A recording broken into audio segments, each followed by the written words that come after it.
Marcus Aurelius, How to Stop Overthinking Everything. Stoicism.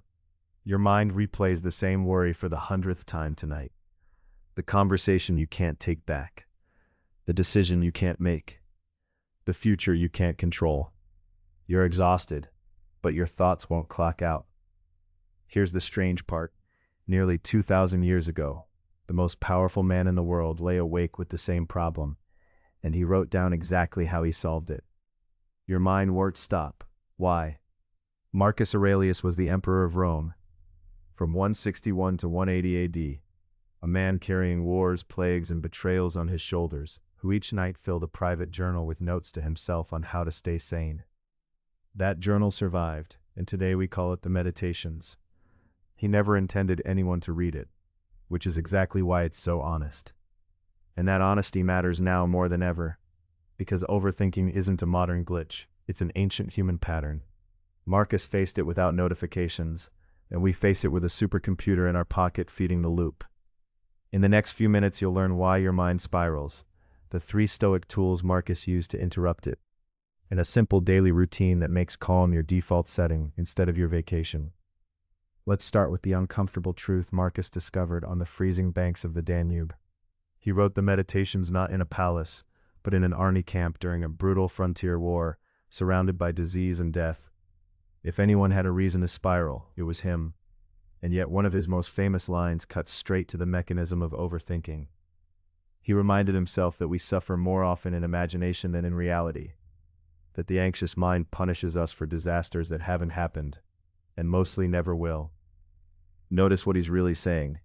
The loop in your head is not the situation. It's a story about the situation, produced by your own judgment. The email your boss hasn't answered is one neutral fact. The 12 interpretations you've generated since lunch are all yours. Marcus understood that the mind loops because it confuses thinking about problem with doing something about a problem. Rumination feels productive, it feels like vigilance, like you're guarding the gate. But no threat has ever been defeated by replaying it, and every replay pays the toll twice, once in imagination, and again if the thing actually happens. Here's your practical action for today. The next time you catch a thought circling for the 3rd time, stop and ask one question Marcus asked himself constantly. Is this in my control or not? If it is, take one small action within the hour. Send the message, book the appointment, write the first sentence. If it isn't, name it out loud. Not mine to carry. That single sentence is a border wall between thinking and spiraling. Transition. But naming the loop is only the beginning. Marcus didn't just observe his mind. He trained it with 3 specific tools you can steal directly from his journal. The loop is a story. Soldier camp fog historical. Man thinking window rain. Tangled thread macro. Sparse piano over soft ambient pad. Introspective steady. The Stoic tools, impressions, journaling, the view from above. 3 minutes to 5:30. Tool 1, catch the impression. The Stoics taught that between any event and your reaction there's a split second where a raw impression arrives. He ignored me, I'll fail, this is a catastrophe.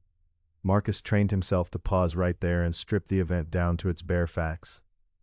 Cold water is cold water. It becomes unbearable only when your judgment stamps it.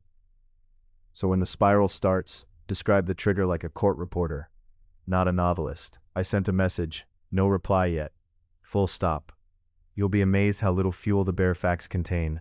Tool 2, journaling, the emperor's original therapy. Every entry in the Meditations is Marcus arguing with his own anxiety on paper, in the second person. You've endured this before, you know what to do. Writing forces the swirling cloud in your head into a single-file line of sentences, and a worry that fills your whole skull often turns out to be 3 lines long when written down. Tonight, before bed, take any notebook and write your loudest worry in exactly 3 sentences, then 1 sentence of advice to yourself, as if to a friend. That's it. That's the entire practice that steadied an empire. Tool 3, the view from above. When pressure crushed him, Marcus zoomed out, deliberately imagining his life from high above. The camps, the cities, the crowds, whole generations rising and falling like waves. From that height, he watched his problems shrink to their true size. Try it now with the thing you've been chewing on all week. Picture your street from an airplane, then your city, then the Earth at night from orbit. Your problem is still real, but it's no longer the whole sky. Transition now tools only work if you pick them up. So let's turn these 3 practices into a routine so simple you can't fail it. On-screen text. Facts, paper, altitude, stock footage, fountain pen writing journal close-up. Earth from space at night, calm hands opening notebook. Gentle building strings and piano, clarity arriving, quietly hopeful. Section C, a daily routine that makes calm your default, 5:30 to 7:15. Marcus began each morning with a strange exercise. He told himself in advance that the day would bring difficult people and difficult moments. Not to be pessimistic, to be prepared. A rehearsed mind doesn't panic, because nothing arrives as a total surprise. And this from a man who was betrayed by one of his own most trusted generals, Avidius Cassius, who declared himself emperor. Marcus's response wasn't a week of spiraling. By all accounts, he planned calmly and even hoped to forgive the man. That composure wasn't luck, it was reps. So here is your routine, borrowed straight from his. Morning. 2 minutes. Preview your day and name the one moment most likely to trigger overthinking. The meeting, the message, the wait, and decide now how the calmest version of you will meet it.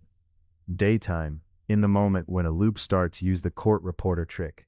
Bare facts, then the control question, then one action, or the words, not mine to carry.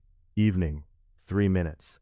The 3-sentence journal plus 1 line for something that went better than your anxiety predicted, because it almost always does, and your notebook will become a growing pile of evidence against your own catastrophes.